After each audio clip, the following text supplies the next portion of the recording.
Анан ар кандай маселелер да бар. Жогорку Кеңештин бүгүнкү комитеттик жыйынында Кыргыз Республикасындагы гемодиализ борборунда диализ эритмелерин колдонуу тартиби жана бейтаптардын коопсуздугу тууралуу Саламаттык сактоо министрлигинин маалыматын укту. Маалыматка ылайык өлкө аймагында гемодиализ алган бейтаптардын саны 2010 жылы 2860 адамды түзсө, бүгүнкү күндө 4478 адамга чейин өскөнүн билдирди. Бүткүн дүйнөлүк саламаттык сактоо уюмунун статистикасы боюнча 1 миллион калкка 830 бейтап бөйрөктүн өнөкөт оорусу менен ооруйт. Ал эми жакынкы жана алыскы мамлекеттердин көрсөткүчтөрү менен тааныштырып кетсем, Казакстанда 1 миллион калкка 800 оорулуу болсо, Россия Федерациясында 900, АКШда 2200, ал эми Японияда 2500 бейтап түшөт. Ал эми биздин көрсөткүч болсо 1 миллион калкка 630 бейтап туура келет. Өнөкөт бөйрөк ооруларынын келип чыгышынын негизги себептери болуп, кан тоорусу, гломерулонефрит, кан басымынын жогору болушу жана башкалар саналат.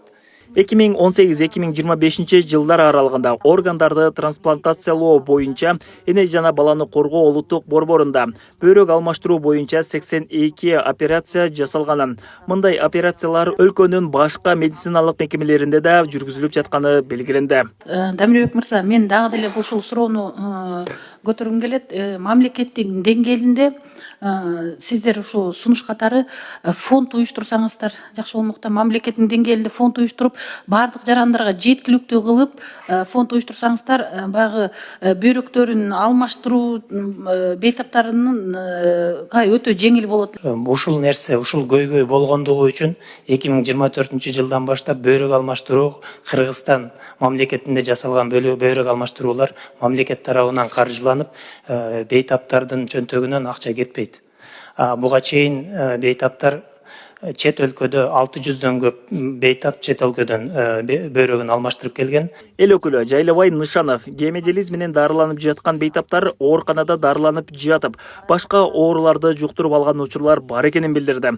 Мындай учурда бейтапка оорукана тарабынан жардам болушу керек дейт эл өкүлү. Ошону мындай направление менен жөнөтүш керек экен да, себеби дегенде бейтаптар ушул баягы тааныштарын издеп калып атат. Больницалар албайт экен, жоопкерчилигин албайт экен моюнгачы.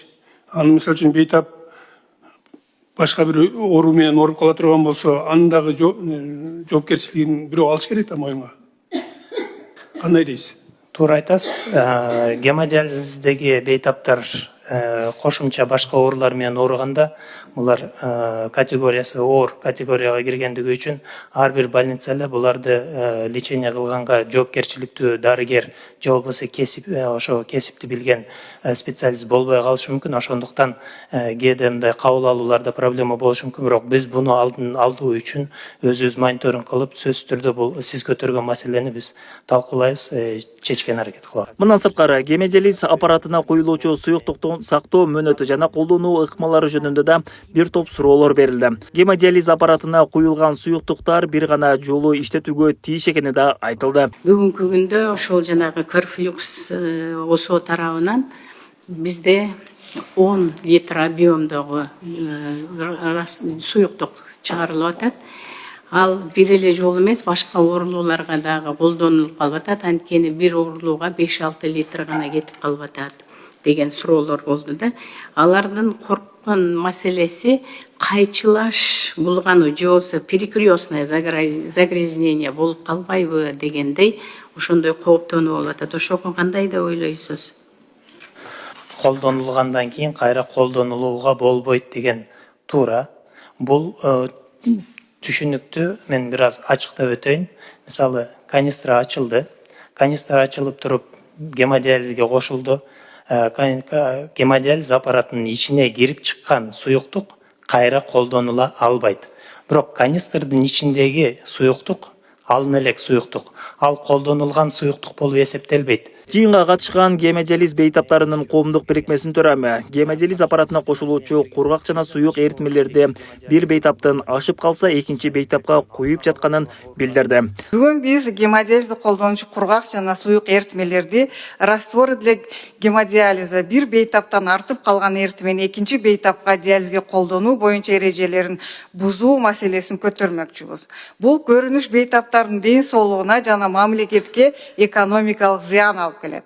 Артып калган эритмени колдонуу үнөмдөө практикасы бир гана жеке диализ борборлоруна бир жылына миллиондогон сом пайда алып келүүдө. Саламат сактоо министри Дамирбек Осмонов гемодиализ аппаратына куюлган кургак жана суюк кислоталардын көлөмүндө маселе жок экенин билдирди. Ашып калган кислотаны кайра колдонууга болорун, аппаратка куюлган суюктукту кайра иштетүүгө болбой турганын билдирди. Биз коллегияда кылып бардык нефрологдор, башка нефролог, башка гемодиализдин врачтары болуп туруп, бул боюнча биздин чечимдер бар. Ал көлөмүнүн эч кандай коркунучу жок боюнча. Бул жерде жыйынтыктары бар. Анан шелеч боюнча, эгер бебекти айтып атсаңыз, шелечте бул ачылгандан кийин анын белгилүү бир убакта бактерия анда жашай турган коркунуч бар. Бирок кислотада андай коркунуч жок. Ошол менен катар комитеттин бүгүнкү отурумунда эмгекти коргоо жөнүндө мыйзам долбоору каралып, экинчи окууда жактырылды. Мындан сырткары медициналык камсыздандыруу жөнүндө мыйзамга өзгөртүү киргизүү тууралуу мыйзам долбоору үчүнчү окууда колдоо тапты. Гепатит боюнча вопрос. Дастан Осмонов, Шайыр Зайырбек уулу, Регион. Исследование менен алкагында ушул